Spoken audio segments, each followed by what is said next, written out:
আমাদের সমাজে অনেক মানুষ আছে যারা নিজেকে অনেক বুদ্ধিমতী বা বুদ্ধিমান হিসাবে দাবি করে।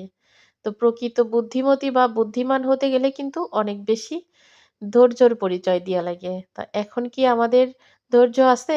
কেউ যদি একটা বলে, তারে ৫ টা বলার জন্য আমরা প্রস্তুত থাকি। তা আসলে বুদ্ধিমতী বা বুদ্ধিমান কাকে বলে জানেন? যে ১০ জনের কথা শুনে চুপ করে থাকে, যে হাজার অপরাধ, অন্যায় গায়ের উপরে নিয়ে চুপ করে থাকে, প্রকৃত বুদ্ধিমতী বা বুদ্ধিমান তাকেই বলে।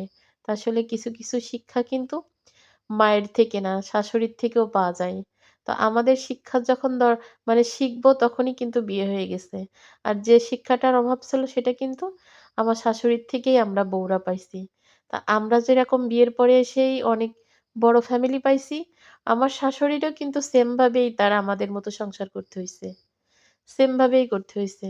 আসলে সংসারটা এমনভাবেই গোছায় নিছি যে ভাই-বোনের মতোই সবাই এক জায়গা থেকেই এই জীবন অর্ধেক পার করে ফেললাম। ২৬ বছর বিয়ের বয়স, আর কতদিনই বা বাঁচবো।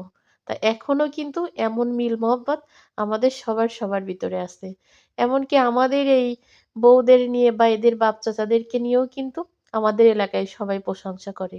যে ওদের বাড়ির মতো এত মিল মহব্বত আমাদের এলাকায় কিন্তু ২য় কোনো বাড়ি নেই।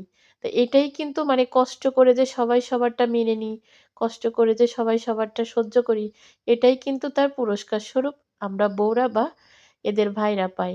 তো শাশুড়ি বউ মিলে রুটি দিয়ে চা দিয়ে খাচ্ছি আজকে, অনেক বেশি ভালো লাগতেছে।